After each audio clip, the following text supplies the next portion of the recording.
guest is an Academy Award-winning filmmaker who's directed the films Reservoir Dogs and Kill Bill Volumes 1 and 2. Now he's the producer of the new horror film Hostel, which opens Friday. Please welcome Quentin Tarantino.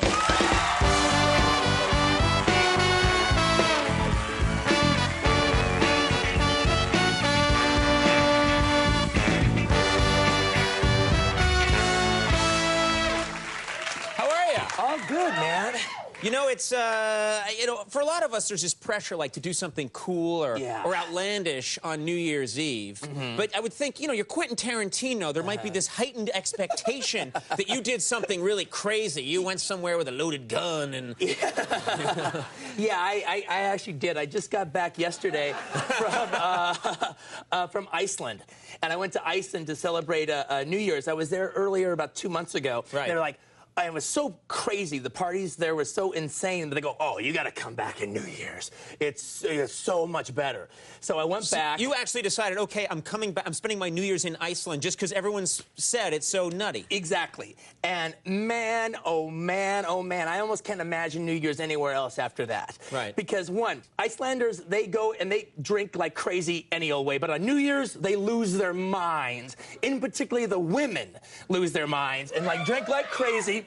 And I remember I was in this club full of like all these drunken girls. And this one girl was like, you know, oh man, I'm so embarrassed about Icelandic women. They always go out and they always drink way too much and make complete fools out of themselves. Well, right at the moment after she said that, a drunken girl walks by and does a face plant. Bam!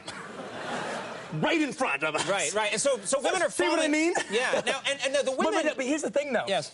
That's the female perspective, yes, all right? Yeah. The non-Icelandic male perspective is I'm in a room full of supermodels who are drunk out of their mind, standing up on a table. Let's get the party started! Let's get the party started! And I'm like, where have I been all my life? This is the place to be. Because the women there are, I'm told the women there, like every woman looks like... Supermodels working at McDonald's. That's what you got going on there, and they are drunk. And not only that, you know, in America... I'm so surprised they don't get you to do their tourist board commercial. See supermodels everywhere, like at McDonald's, and they're all drunk. Come to Iceland. Come to Iceland. Brought to you by the Icelandic Tourist Board. But, you know, it's funny, because normally in America, the idea is to get the girls drunk enough to go home with you. Yes. In Iceland, it's like to get the girls home with you before they get so drunk that they're passing out in your bathroom or vomiting all over you. Right. That's the trick. Right, right. This is a good message for the whole family, you hear. Well, and what are they drinking there? For example, you're saying they're getting really drunk. Are they drinking wine? Are they drinking... No, actually, they have the foulest stuff ever made. It's this liqueur called Opal. All right, and the way Jägermeister is green, it's red. And in the F you up variety, it's about above Jägermeister. Now, I don't really know what poison tastes like, because if I did, I'd be dead. Right, right. But if I had to imagine what poison would taste like, it would be this stuff Opal. So Opal doesn't taste good, but all that recommends it is that it gets you there fast. Well, it gets you to that other world fast. Here's the weird thing. It's based on this candy that the Icelanders have eaten since they were little kids, so they're used to the taste. So they love it. Well, I was in this club, and Bjork was there, and she grabs me. I like any story that's like, I'm in a club, Bjork's there. Well, yeah, it is Iceland, by the way. So she's the biggest thing in Iceland, she's is that the biggest right? thing in Iceland, yeah. Right, right, she's okay. like the Jackie Chan of Iceland. And so, I've heard she's an action star over there, She grabs me up to a bar, and they sets up like 3 shots. Boom, boom, boom. My gag reflex was doing a decathlon at that point. Right. This stuff is so foul that I said what I never thought I would ever say in my life. When it came down to the 4th shot, I go, can I switch to Jägermeister just for the taste? Who ever thought that Jägermeister would be refreshing by comparison? Do they buy time on this show, Jägermeister? I think we're screwed now. That's great. Well, I happen to love it. took care of that problem. You know, so are you going to go back every? Oh, yeah, I think maybe I have to now. Now, they must treat. Are you treated well there? They must love your work there. Oh no, yeah, they're really great. They're terrific there, and it's they're big fans of my stuff, and it was really. Oh, but also, what's also wild is you go there, and then I go there, and then there's like officials from the government that want to have a little dinner at a state thing or something, and so you go and you have this really like embassy kind of dinner with the Minister of Culture's there, and you meet the president and everything. But then it's Iceland, so after the dinner's over, then you all go to a club and you're all doing shots with these same people. And the Prime Minister's on a table singing. Let's get the party. The roof is on fire.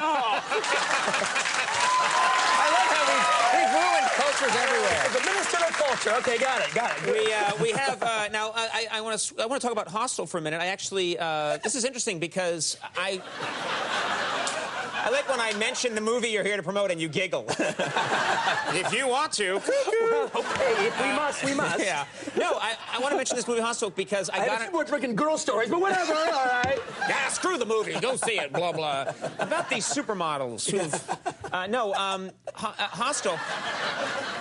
I got an advance copy of it. They gave me a copy so I could watch it last night, and I'm watching it, and I start to watch it. And this movie is very creepy and scary. And at one point, my wife walks in the room where I'm watching it, and she's got our 7-week-old baby, and she's like, "What are you watching?" It's like, "Get out!"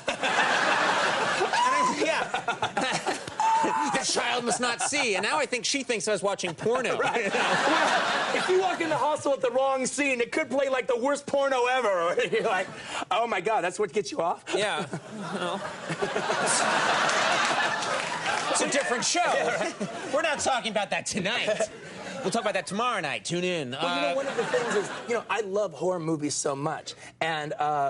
And to actually be involved with a horror movie that not only is just scary, not only is fun, but is actually genuinely horrifying. Yes. This movie is horrifying. To actually be involved with something like that is just so exciting. I cannot wait for this weekend when it opens up and see it with a bunch of people on the opening weekend. But what's funny though is the film is so scary. Normally when you do a promotional thing, you go out and you're like, yeah, come on, come see the movie.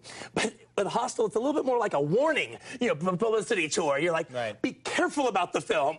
You might be kind of, you might end up in a hospital at the end of the night, but you passed out. Right. We've actually had, this is no joke, we've actually had people pass out at screenings and they had to call the paramedics. We've had that at this show, too, by the way, during the monologue for very different reasons. But it's funny because, it's all perspective, because I go and see a Hostel and I really get a kick out of it, but I went and saw The Family Stone and I almost passed out and they had to call the paramedics. Well, okay, I'm exaggerating, but I think I did call the suicide hotline, I think. Well, you do what you got to do. Now, back to Jägermeister and how crappy it is. For Hostel, we have a clip here. This is a very creepy idea, especially for young people who are out there traveling Europe, staying in youth hostels. Right. That's where this movie takes place, at this very beguiling youth hostel. Yeah, it's like these kids are on the Euro-Rail pass and they're traveling through Europe, a bunch of American kids. And part of the thing about it is they hey, oh, you got to go to this place in Eastern Europe, and the hostel is great there, and the women are great, and you're just going to love it there. So they go there, but what it actually is a front for the Russian mafia. For if you want to actually go and see what it's like to kill somebody and torture them, this is where you go. And these kids that are lured to these hostels are the victims. Right. We have a clip here, and what do we need to know for this clip exactly? This clip is, Derek Richardson, who is one of the stars of the film, and he is being tortured by one of the people who paid to see what it's like to kill and torture somebody. Now, let's take a look at this clip from Hostel. I always wanted to be a surgeon. Can you guess why? A surgeon. He holds the very essence of life in his hands. Your life. He touches it. Oh, no. Please, just let me go. Please. You want to go? Is that what you want?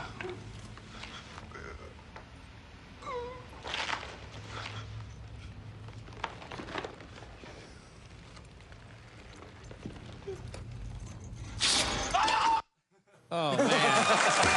You've all been warned. You've been warned.